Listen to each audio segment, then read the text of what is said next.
As a professional book editor, I have worked with hundreds of authors across the spectrum, from first-time debut authors to seasoned, established best-selling authors. And authors who are newer in their career often ask me, what sets the professionals apart from the amateurs when it comes to writing? What do they do differently? So today I want to talk about just that. There are some stark differences in how professional writers approach their work and their writing compared to newer authors who are just starting out. So I want to talk through the 5 major ways that pros and amateur writers differ, and hopefully give you some insight into how the pros view their writing so that you can develop in your author career. If you are new here, welcome.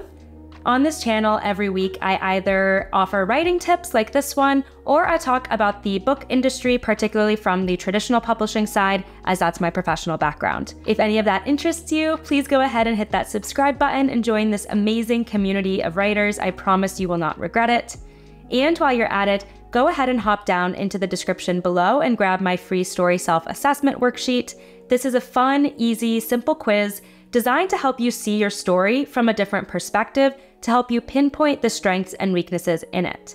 Downloading that is going to sign you up for my newsletter, where I publish exclusive interviews with publishing industry experts and published authors, so you don't want to miss out on all of the amazing insights that they are sharing as well. And if you want to go straight to the newsletter to see the past issues, the link is in the description. The first difference between professional writers and amateurs is that professional writers know how and when to break the rules. Much of the writing advice that you will find online will likely feel very prescriptive. It can feel formulaic and limiting. For example, you might have heard the advice to show instead of tell, or you might be instructed to follow specific tropes or expectations for your genre. Or you might find an outline of how to very specifically plot your story to follow very regimented plot beats according to a widely used narrative structure. It totally makes sense to want to adhere to these guidelines, especially as you're just starting out, because they can be very helpful as you're getting your footing as a storyteller. But as you develop in your craft, you will find ways to break those established rules or techniques, and to great success. Because sometimes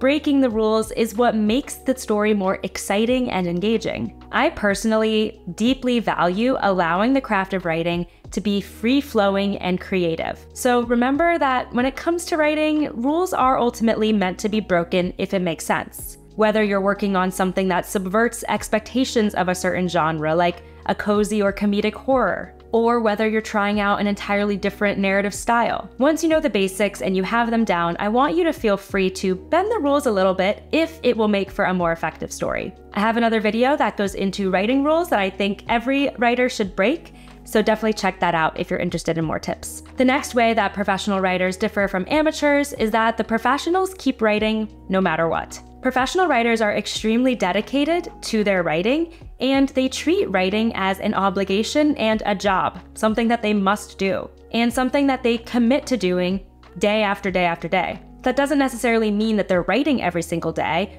but they've committed to the fact that this is going to be something they continually do. Even if they face writer's block or they feel discouraged, they still sit down and do it. They keep going and they persevere. While they may be working on a deadline from their literary agent or their publishing house, oftentimes the motivation is really internal. It's something they are personally passionate about, and they cannot see their life without writing. That's what allows them to continually return to the page. Now, that's not to say that you can't or you shouldn't take a break from writing when you need to. You absolutely should. And there is no expectation that you have to churn out a book every year or every 5 years even. But the idea is that when you're looking at writing from a professional standpoint, it's likely going to be part of your life for the duration of your life in one way or another, even if you eventually pivot to another genre or another format of writing. The next way that professional writers differ from amateurs is that professional writers separate writing from publishing. They see writing as an art form,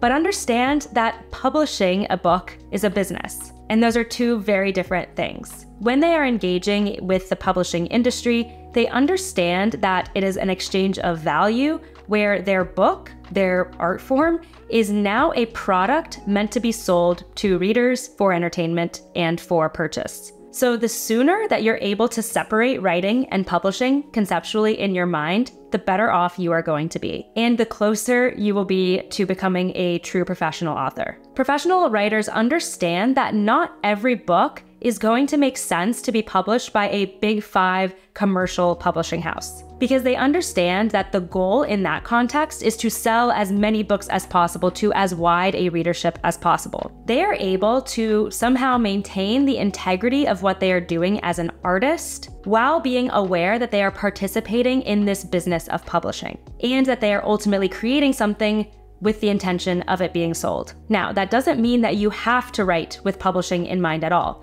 You can certainly write just for yourself and just for personal reasons. But professionals who land major book deals, or who write for a living, or who you see on the bestseller list, do have to think about this business side of things. The next way that professional writers differ from amateurs is that professional writers are always growing. Now, there's never going to be a point at which you know everything there is to know about writing and publishing. The beauty of this craft is that you can always continue to improve and learn more, even if you're already a successful author. Professional authors will often try out new styles or techniques. Perhaps they try to plot their novel in a completely different way. Or if they've written all their novels thus far in close third person, then they suddenly decide to experiment with first person. They are pushing themselves to grow as an artist and a storyteller. Or if they are feeling good about how they approach their craft, perhaps they're trying to grow on the marketing or personal branding side.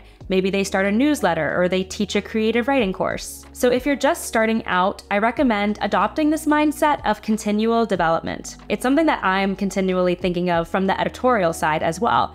How to become a better editor, how to implement new strategies and techniques. The last way that professional writers differ from amateurs is that the professionals embrace feedback. As an amateur or new writer, getting feedback, especially constructive feedback, can be absolutely terrifying, even paralyzing. I totally understand that. But professionals recognize the absolute need for external feedback on their work for them to achieve their potential. Whether it comes from a trusted critique partner, a beta reader, a professional editor, or their literary agent, they embrace feedback and the revision process with full force. When I work with a professional writer, anytime that I provide editorial suggestions, no matter how substantive they are, they're ready to return to the manuscript full steam ahead. And that's because they understand that the feedback is coming from the perspective of wanting them to create the strongest story possible that resonates with readers. They don't take revision personally. They don't see it as